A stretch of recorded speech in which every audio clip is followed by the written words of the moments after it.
Desde las 4 de la mañana los sicarios esperaban el paso del secretario Omar García Harfuch y de su escolta. Viajaban sobre la avenida Explanada rumbo a Paseo de la Reforma. A las 6:35, la camioneta de 3,5 toneladas con insignias falsas del Grupo Carso y una camioneta tipo pick-up doble cabina salen de la calle Monteblanco y le cierran el paso. Y se preparan para la emboscada.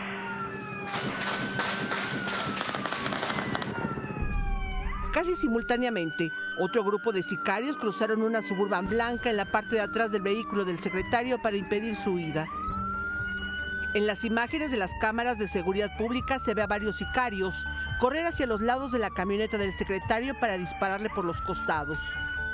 Mientras que un grupo de 8 hombres le disparan de frente desde la camioneta de 3,5 toneladas, con armas largas, entre ellas una Barrett calibre 50, capaz de penetrar los blindajes más gruesos.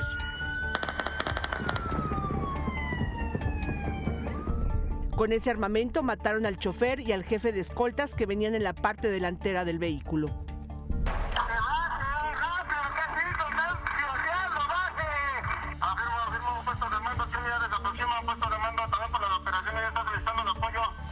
Los escoltas de Omar García Harfuch, que viajaban en la segunda camioneta, repelieron la agresión y solicitaron el apoyo de sus compañeros, que llegó en menos de un minuto.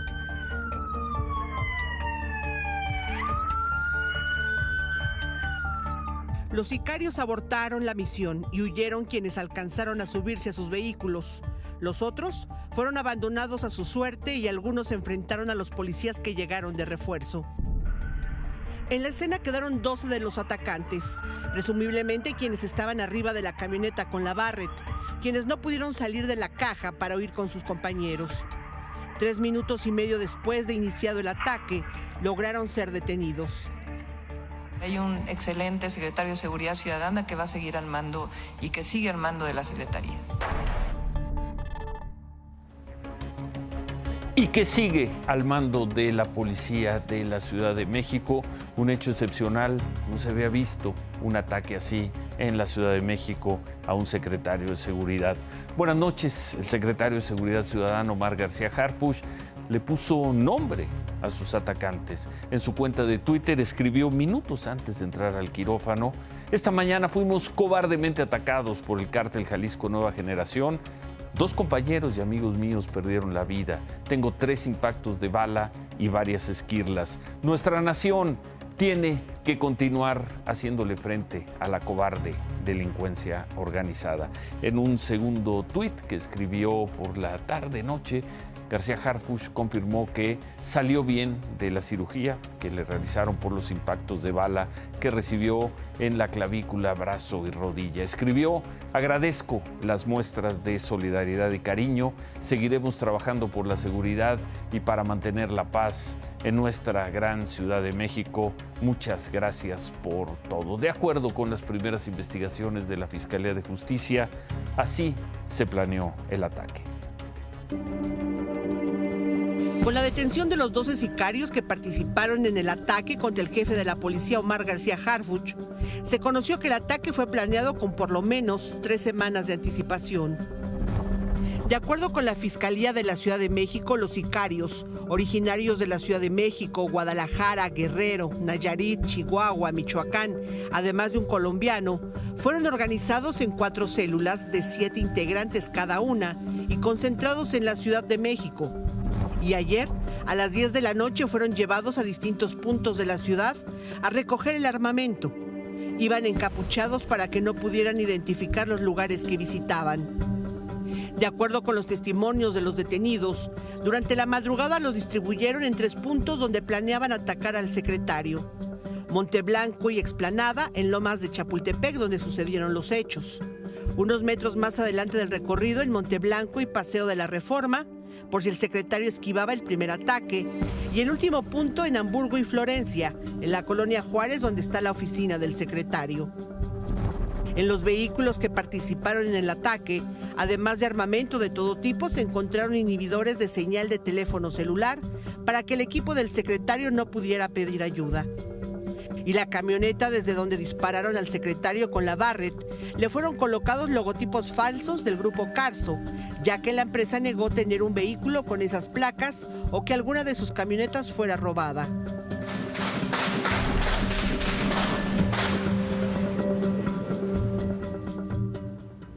Esta tarde en Tláhuac fue detenido quien es señalado por la Secretaría de Seguridad Ciudadana como el supuesto autor intelectual de este atentado contra García Harfuch. Se trata de un señor de nombre José Armando Briceño, a quien le dicen el Vaca. Este hombre es identificado como el jefe de sicarios del cártel Jalisco Nueva Generación en Tonalá, allá en Jalisco. Se sabe que este hombre fue quien reclutó, entre otras cosas, a los agresores de los ciudadanos israelíes en Plaza Arts en julio de 2019. Hoy habría reclutado y ofrecido 100,000 pesos a quienes participaron en el atentado contra el secretario de Seguridad. El señor José Armando fue detenido con otros 2 hombres, también originarios de Jalisco, en una casa de la colonia Santa Catarina, en Tláhuac. Junto a estos hombres fueron detenidas 2 mujeres que habrían dado refugio a los presuntos criminales, y la lista de actividades delictivas ligadas al cártel Jalisco Nueva Generación de este hombre es muy larga, y de eso dio cuenta hoy el gobierno de la Ciudad de México. Además de estas detenciones, la policía de la ciudad hizo un operativo en 2 bodegas de la colonia Santa Isabel Tola, en la alcaldía Gustavo Amadero. De acuerdo con la investigación, de estas bodegas habrían salido los autos con los cuales se perpetró el atentado. Dentro de una de las bodegas había todavía autos con reporte de robo, un operativo planeado con tiempo, como veíamos hace unos momentos, cuando menos con 3 semanas. Al mediodía se detuvo otros 2 supuestos involucrados en el atentado. A ellos los detuvieron en Atlacomulco, en el Estado de México. Se trata de Carlos David Roque, se dijo que es originario de Puerto Vallarta, y de José María Contreras, de Villa Sachilas, Oaxaca. Hasta ahí lo siguieron con las cámaras de seguridad, fueron seguidos. Estas 2 personas se habrían encargado de vigilar por al menos 2 días el domicilio de García Harfuch. Esta noche, como veíamos, el estado de salud del secretario se reporta estable, está internado en el Hospital Médica Sur. Así están imágenes de hace unos momentos de Médica Sur en Tlalpan.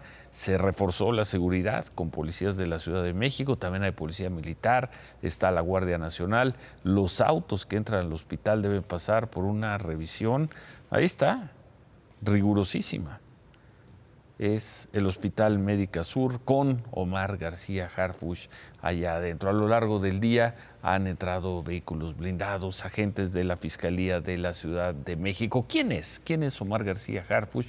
Es un policía de carrera y de familia. Omar es nieto de el general Marcelino García Barragán, el general que estuvo al frente del ejército el 2 de octubre de 1968, hijo de un político de larga carrera, también jefe de policía, Javier García Paniagua. Omar fue jefe de la Agencia de Investigación Criminal de la PGR, fue jefe general de la Policía de Investigación en la Ciudad de México, ahora es el secretario de Seguridad Ciudadana aquí y ha tenido muchos otros cargos, ha colaborado largo tiempo en tareas policíacas y para distintos gobiernos. Apenas ayer, por cierto, y aquí lo presentamos, el secretario de Defensa Nacional, general Luis Crescencio Sandoval, había dicho que en la Ciudad de México no había presencia de cárteles, que solo había 2 grupos delincuenciales, los cuales, por cierto, evitó mencionar.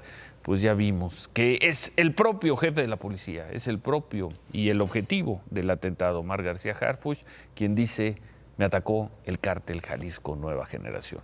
Al mediodía, desde Morelia, el secretario de Seguridad y Protección Ciudadana, Alfonso Durazo, dijo que Omar García Harfuch había recibido amenazas. Es frecuente que existan este tipo de amenazas y efectivamente hace una semana se registró una eventual amenaza a algunos funcionarios de seguridad pública. Respecto a la posibilidad de que este atentado se encuentre vinculado, lo consolidaremos, si es el caso, conforme avancen las investigaciones. ¿Amenazas? ¿Qué amenazas? ¿Qué amenazas? ¿Qué documento? ¿Qué más que la palabra del secretario de Seguridad, Alfonso Durazo? Habla de una serie de amenazas. ¿Quién amenazó? ¿Cuándo? ¿Cómo? Y en todo caso, si estas amenazas se conocían, ¿por qué ocurrió el atentado? Un atentado que a fin de cuentas, Manuel, y a ti te tocó dar la noticia de que era Omar García Harfuch, el objetivo del atentado, te tocó darlo por la mañana. Buenas noches. Bueno, ¿Por qué fracasó el atentado? Yo creo que fracasa en fortuna, primero por la vida de Omar García Harfuch, por varios factores. Uno, el blindaje de la camioneta, un blindaje alto, necesariamente un blindaje 7, ¿no? Segundo, la capacidad de respuesta del equipo de seguridad de Omar García Harfuch, un equipo que no es improvisado, con el que viene trabajando desde hace varios años. Recordar que Omar García Harfuch, lo decías, es un policía de carrera, es un hombre, es un investigador, conoce bien de qué se estaba tratando estas advertencias por parte de no solamente de este grupo delictivo, los conoce por su desempeño de trabajo en el estado de Chihuahua, en el estado de Guerrero, sabe cómo se mueven y pues me parece también, Ciro, que la capacidad de ataque que tienen estos elementos, pues por lo pronto relacionados con el Cártel Jalisco Nueva Generación, utilizan armas, por ejemplo, como una Barrett que es un arma de largo alcance. Sí. Tiene su mejor desempeño en 1800 metros, Ciro. A ver, pero traían una Barrett y según las recuperaciones que se han hecho, no la usaron. Bueno, tenemos la información de que sí la usaron y de que habría confirmado. Sí, ¿Sí usaron la Barrett? Y por lo menos había 5 Barrett, Ciro. De acuerdo con información de diferentes áreas que han participado en la recolección de todas las pesquisas que se hicieron justamente en esa zona de las lomas, había hasta 5 Barrett. Sí se utilizaron. Una de ellas. Sí se disparó al menos un fusil Barrett. Uno de esos se dispara. Y decías, la efectividad es... La efectividad es largo alcance, son 1800 metros. Aquí el tiro debe haber sido entre 10 y 15 metros. La bala ni siquiera alcanzó a tener la velocidad que logran este tipo de balas, este tipo de balas largas. Por lo tanto, al penetrar a la camioneta, como lo estamos viendo, como ha quedado la camioneta, sí muy lastimada por la cantidad de balazos que recibe, queda comprometido el blindaje. Y cuando entra la bala, entonces se deshace. 3 semanas preparando el atentado, dice la Fiscalía. 3 semanas. 3 semanas. ¿Y fracasaron? Sí, yo creo que hay otros elementos. El secretario respetó un protocolo. Es conocido que Omar García Harfuch normalmente viajaba en la parte delantera de la camioneta. Estas advertencias sobre su seguridad obligan a que se reestructure el protocolo y él viajaba atrás. Necesariamente, Ciro, si Omar García Harfuch hubiera venido en la parte delantera, estaría muerto. El Cártel Jalisco Nueva Generación suele ser letal, sí. No suele fallar. Sí. Hoy falló. Bueno, hoy falló y creo que falló por todos estos elementos, por la seguridad, por la respuesta, por la capacidad de respuesta también de la Policía de la Ciudad de México, que nos acaba de decir Mira Moreno en la nota, es de apenas 2 o 3 minutos. Entonces les reduce el tiempo precisamente de operatividad. Además creo que estamos muy acostumbrados a lo largo ya de muchos años de ver cómo se fracasa y se mata a los funcionarios. Este funcionario no está listo y no está preparado para ser víctima, Ciro. Está preparado precisamente para atacar, para entender a los delincuentes. Creo que en todo esto radica el éxito de que no lo haya matado. ¿Pero recuerdas un hecho así de alguien que haya salido vivo? Por el blindaje, sí. Hay por lo menos el caso de la secretaria de Seguridad Pública del Estado de Michoacán, Minerva Bautista, un atentado que sufrió el 24 de abril del año 2010. Y si quieres, vemos algunas imágenes de un intenso, por ejemplo, es esta camioneta, intenso ataque de balas, precisamente, y que le permite salvar la vida. Estamos hablando del 2010, Ciro, son 10 años después, la capacidad de ataque, etcétera. Déjame decirte que también traían lanzagranadas.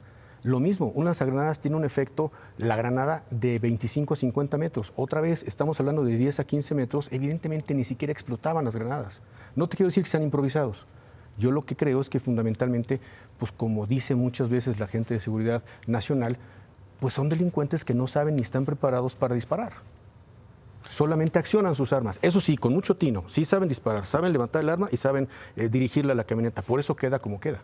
Pero fracasan por el blindaje del auto y por la capacidad de reacción de la Policía de la Ciudad de México. Pero sobre todo del equipo de seguridad, que viene trabajando con Omar García Harfuch hace varios años. ¿Desde hace varios años? Sí, claro. Es su equipo de seguridad. Desde que era funcionario federal, sí, por supuesto, es su equipo de confianza, su equipo de trabajo. Y además recuerda, es la policía que más rápido reacciona. Y a lo mejor con eso no contaron, Ciro. A lo mejor con eso no contaron, ¿no? Gracias, Manuel. Bueno, Ciro. Gracias. Buenas noches. Al secretario de Seguridad Federal, Alfonso Durazo, le preguntaron también si con esto de las amenazas, si con el ataque a Omar García Harfuch, ¿cambiaría en algo la seguridad del presidente López Obrador? Ya vimos, un buen dispositivo de seguridad salva una vida. Alfonso Durazo contestó que no, que el presidente ya tomó la decisión de mantenerse sin seguridad extra. Vamos a ver nuevamente cómo quedó la camioneta en la que viajaba Omar García Harfuch pues eran cientos de disparos de rifles, calibres de alto calibre, y nos dice Manuel que incluso sí se accionó el fusil Barrett. Bueno, así quedó la camioneta donde iba Omar García Harfuch. Vamos a ver también estas imágenes, son de la gira del presidente López Obrador ayer por Texcoco.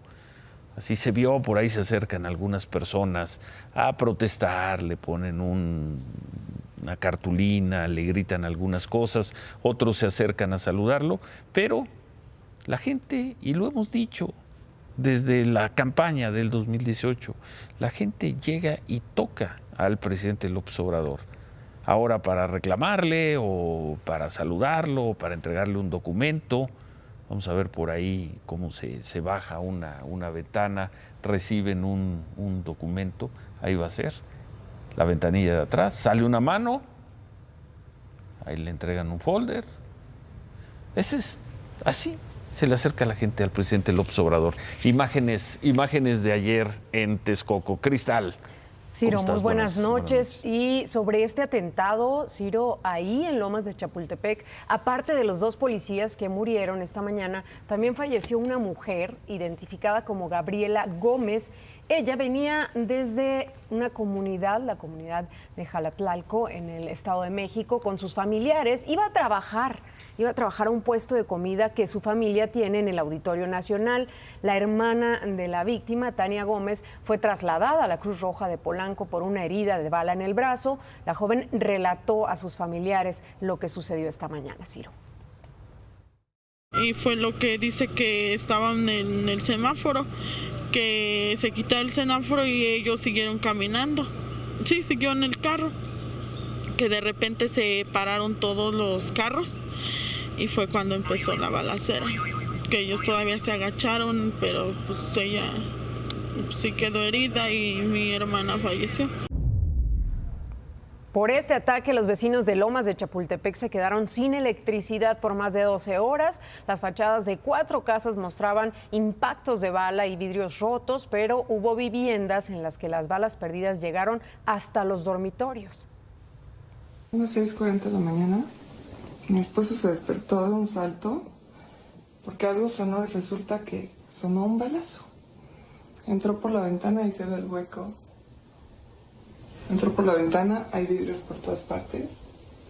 Llegaron hasta la cama. Por aquí entró la bala, perforó. Lastimó la pared, pegó el conector. Y esta es la bala que nadie ha tocado para ver una referencia en mi dedo. No es la única imagen, Ciro, ¿eh? Hay muchas en redes sociales similares de viviendas que se vieron afectadas, a lo mejor no con cristales rotos, pero sí las bardas, las paredes también reportaron daños. Muchísimas viviendas ahí en Lomas de Chapultepec. En las Lomas de Chapultepec. En las Lomas de Chapultepec. Y en más, pues información de violencia, Ciro, esta mañana fueron abandonados 14 cuerpos. Esto fue en la carretera Zacatecas-Durango. Y esto es a la altura del municipio de Fresnillo. Los cuerpos estaban envueltos en cobijas. Se presume que estas personas fueron asesinadas en otra parte y después fueron a arrojarlas ahí sobre el camellón central de la carretera. Hasta el momento la Fiscalía de Zacatecas ha identificado a 4 de las víctimas. Todos son hombres, es lo que dice la Fiscalía, y son personas reportadas como desaparecidas en municipios como Miguel Auza y Juan Aldama. ¿Sí? Vamos a regresar con el tema del atentado a Omar García Harfuch en unos momentos, pero antes, el coronavirus, ¿cómo están las cosas hoy? Pues mal, 5,441 contagios todas las noches, a un promedio desde hace más de una semana por arriba de los 5,000 contagios.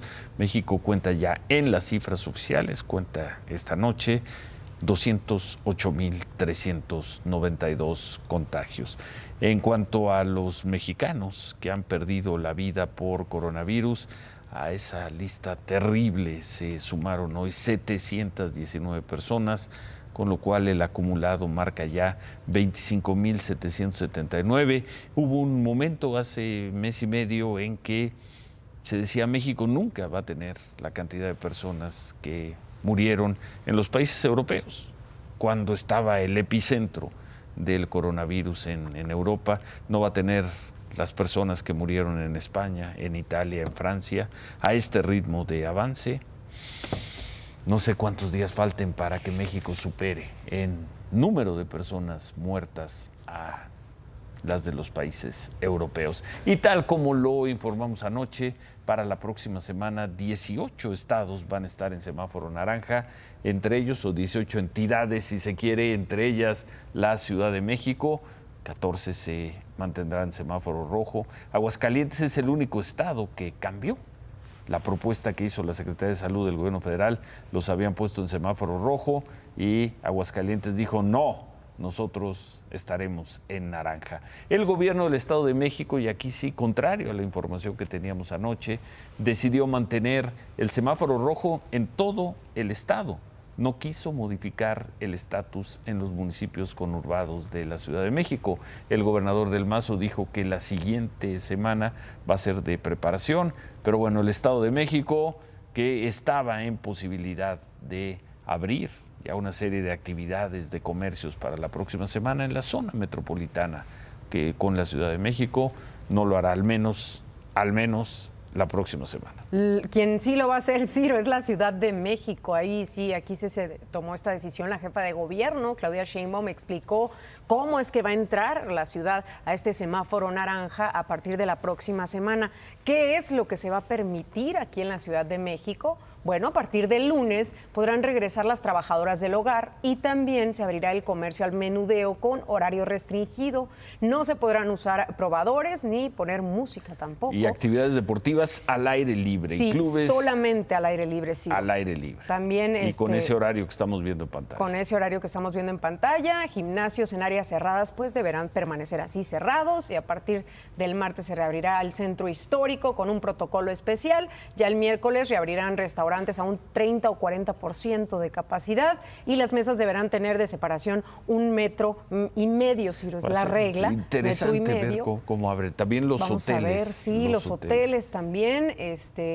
Bueno, pues ahí también con una capacidad del 30% es la condición. Las áreas comunes deberán estar cerradas. El jueves reabrirán los tianguis, mercados, sobre ruedas, bazares también con horario restringido. El viernes estéticas, peluquerías y salones de belleza. Así y para el lunes 6 de julio, ¿qué abre? Y a partir del 6 de julio ya vemos otras reaperturas con también algunas ahí condiciones. Serían las tiendas departamentales al 30% centros comerciales, sin abrir zonas de comida, Ciro, eso es muy importante, sin abrir zonas de comida. Y eso es lo que sí podrá reactivarse la siguiente semana. Lo que va a continuar cerrado son servicios religiosos, cines, teatros, salas de conciertos, museos, parques de diversiones, gimnasios, salones de fiestas, también las cantinas, bares y eventos deportivos con público. Ahí sí no se puede decir. Y Claudia Sheinbaum hizo un llamado a mantener las medidas sanitarias, como el uso riguroso del cubrebocas. La mayor parte de los habitantes de la ciudad hemos asumido responsablemente las medidas sanitarias. En la transición al semáforo naranja debemos ser todavía más responsables. Hemos visto cómo en otras ciudades del mundo la imprudencia puede llevar a rebrotes de contagios que llevan de nuevo un cierre. Recuerda que la pandemia no ha terminado y que aun cuando pasemos a semáforo naranja, tenemos que seguir protegiéndonos. Tenemos que seguir protegiéndonos, y también dice Claudia Sheinbaum, dice la jefa de gobierno, si fallan las cosas la próxima semana regresamos o al cuando cierre. fallen, nos regresamos. Vamos de reversa, como lo han hecho algunos otros países. Y otra vez a cerrar, y tendría que cerrar parques públicos, restaurantes, en fin, todo lo que va a abrir hoteles, a partir del lunes. Absolutamente todo. Así que eso sí sube del 65% la saturación en los hospitales. Así lo dijo la jefa de gobierno. Ya oíamos la recomendación del cubrebocas y en esta imagen, Ciro, vamos a ver la diferencia de opinión muy marcada de los responsables del manejo de la pandemia del COVID-19. El subsecretario de Salud, Hugo López-Gatell, pues ha insistido en que no hay evidencias científicas de que haya un impacto positivo en la reducción de contagios y llega a las conferencias sin cubrebocas, mientras que en Estados Unidos el doctor Anthony Fauci llega a las conferencias con su cubrebocas, con su mascarilla, porque dice que es parte de una responsabilidad social y que además los enfermos asintomáticos ponen en riesgo a las personas más vulnerables. Y alguien quien también insiste en que el cubrebocas es innecesario es el presidente de Brasil, pero ahí está Jair Bolsonaro. Hoy apareció así. Ahí ya se lo quitó. Ahí se lo quitó para la selfie, para el peor momento, para estar más cerca de la gente, y además impugnó el fallo del Tribunal de Distrito Federal de Brasilia que lo obliga a usar la mascarilla o que será multado. Ahí estuvo en este evento público inaugurando una obra y así reaccionó Ciro con sus seguidores. Cada quien con lo suyo, ¿no? Sí. Bueno, vamos a ver las cifras de este día coronavirus en el mundo. Brasil, 1.274.000 contagios, más de 55.000 personas muertas. Y pues lo que decíamos, ya la cifra, si México continúa con este ritmo de avance en cuanto a personas muertas, es probable que la próxima semana rebase a España, y al paso que vamos, que ojalá no continúe, en un par de semanas podríamos estar rebasando el número de personas muertas que tiene Italia. De Estados Unidos, sin ni hablar, 125.000 personas muertas. En las últimas 24 horas, México 719 personas, Estados Unidos 690, Brasil 986, y lo que decíamos ya en Italia y en España, el número de personas que están muriendo pues es mucho más bajo. 30 murieron en Italia, 8 en España en las últimas 24 horas. Así es, Ciro, y Estados Unidos ha tenido que también dar reversa, retroceder en algunas aperturas. Es el caso de estados como Texas, Florida y California, donde ya ha habido algunas órdenes al respecto.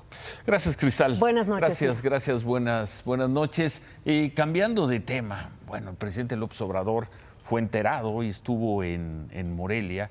Ahí lo enteraron del atentado a Omar García Harfuch, hizo algunas declaraciones, pero se esperaba una conferencia tensa. ¿Por qué? Porque Silvano Aureoles ha formado parte, el gobernador de Michoacán, ha formado parte del grupo de gobernadores que se han encarado, que se han enfrentado con el gobierno del presidente López Obrador por el coronavirus, por la manera en que se están manejando, entregando los recursos, el dinero a los estados, y también ha impugnado la propuesta del gobierno del presidente López Obrador de sacar a los militares con una serie de derechos y garantías a las calles. Bueno, así llegaron a esta conferencia con la noticia dando vueltas del atentado a Omar García Harfuch, y pues se dieron unos momentos singulares en esta conferencia.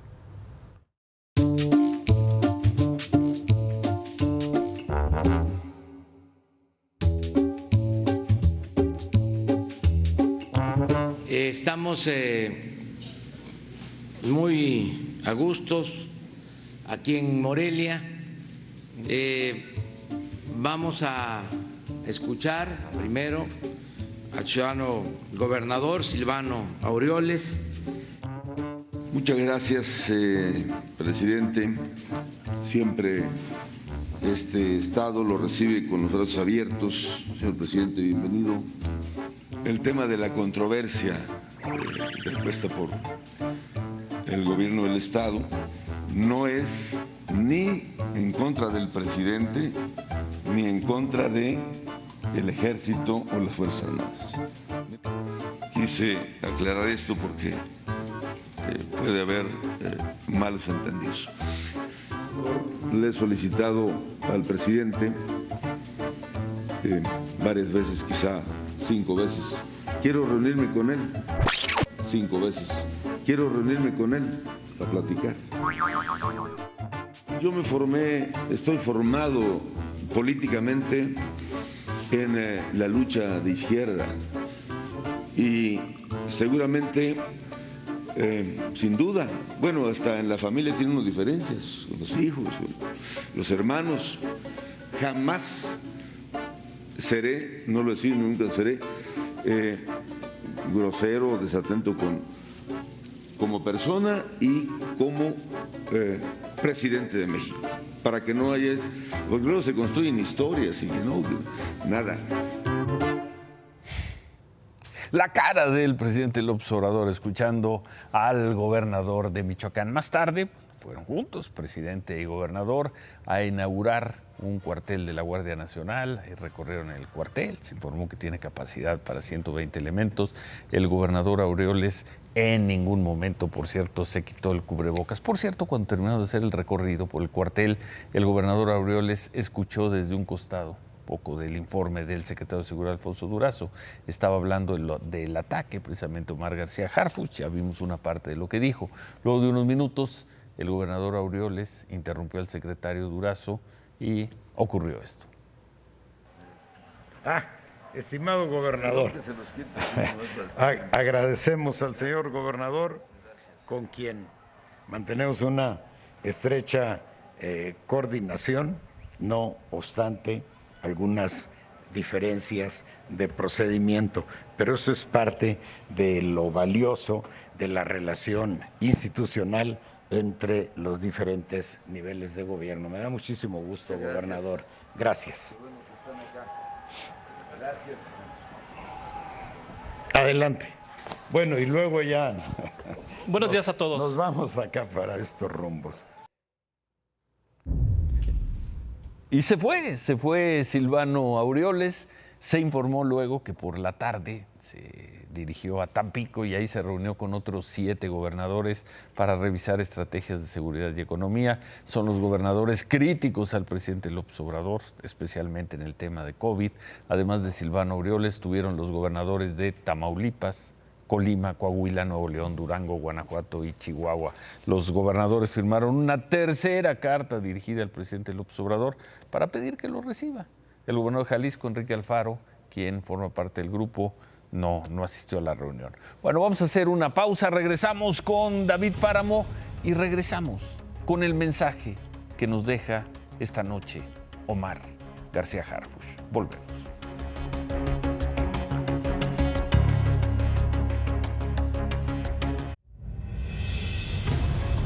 Anoche informamos sobre las palabras, sobre lo que declaró el embajador de Estados Unidos en México, Christopher Landó, sobre las condiciones para invertir en México, para la inversión extranjera en México. El embajador Landó dijo que hay incertidumbre en el sector energético. Por la mañana le preguntaron al presidente López Obrador por estos comentarios. El presidente dijo que no se está violando ninguna ley, que es lo que están haciendo es poner orden porque había mucha corrupción, que lo van a seguir haciendo respetando el marco legal y lo que establecen los acuerdos comerciales.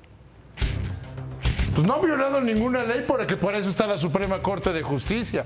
Las decisiones que han tomado, muchas de ellas que cambian las reglas, todo lo que hicieron con las energías limpias, fue un cambio de señal. No han violado la ley, no, porque afortunadamente vivimos en un país donde las decisiones no las toma el sector energético, no las toma este gobierno, sino que los afectados pueden recurrir a tribunales y han venido ganando, Han venido ganando en tribunales. Ahí está. Cuando dices han venido ganando es porque le demuestran. Porque demuestran que tienen razón jurídica. Que el gobierno sí violó las leyes. Que pretende violar la ley. Dejémoslo, pretende violar la ley. Y mientras todo esto pasa, que si las viola, que si no las viola, que si sí, que si no, que si estamos poniendo orden, cayó casi 20% el índice global de la actividad económica en abril. ¿Qué significa esto? La peor caída desde que se tiene registro. ¿Qué significa esto? Que si la actividad económica producía 100, ahorita produce 80. Esa es una caída brutal de la actividad económica. Lógica y lógica. Se paró la economía. Pero si mantengamos casi toda cerrada y digamos que hay que mantenerla cerrada y que el día que la curva se dé una vuelta u otra. Ese es el problema. Hoy más o menos hay señales de que los hospitales podrían atender un incremento en la demanda. Y por eso el gobierno de la Ciudad de México ya tomó la decisión. Pero en el Estado de México no. La frontera es muy pequeña y es una misma ciudad. O sea, en la Ciudad de México, en la zona conurba, ¿cómo le llaman? La megalópolis. Deberían ser de megalópolis las decisiones y debería ser abrir. Debería ser abrir como va a abrir la Ciudad de México. No va a aumentar mucho el número de contagios, no va a ser mucho peor. Lo que tenemos que hacer es entender que esta caída brutal de casi el 20% de la actividad económica significa pobreza, significa destrucción de empresas, de posibilidad de desarrollo, significa, como hoy dice el Fondo Monetario Internacional, que el COVID le va a dejar a México cicatrices grandes, muy grandes. Esa es la historia. O sea, eso es lo que nos tiene que preocupar, que podemos seguir, que no, que sí, que usen el cubrebocas, que no usen el cubrebocas, que salgan, que quédense en casa, que lo que quieran. La actividad económica está parada indebidamente. Sí. Oye, acertó Claudia Sheinbaum, se equivocó Alfredo del Mazo. Sin duda. Claudia Sheinbaum lo ha estado haciendo muy bien. Sí. Claudia Sheinbaum lo está haciendo muy bien. Del Mazo, para él, lo toma la posición como de gobernador y dice, bueno, pues si la economía se cae, no me echan la culpa a mí. Quizá espera ser parte de la solución él en la próxima campaña, pero se está equivocando, se está equivocando. Que pudiendo abrir, mantiene cerrado, se está equivocando, está dañando a los más pobres de los pobres. Esta pandemia le ha pegado a los que no tienen trabajo y a los que ganan menos de 2 salarios mínimos. Y esos son los pobres, no son los güeritos fifís a quienes papi y mami les heredan casas. Remátala, David. La norma oficial que está emitiendo el Infonavit es buenísima. Ya no se van a poder vender casas donde no se sepa qué condiciones tienen, que no cumplan necesariamente con todo lo que hace una vivienda digna. Se trata, sin duda, de una buena medida. Hacemos una pausa y regresamos con el mensaje que nos deja esta noche Omar García Harfuch. Volvemos.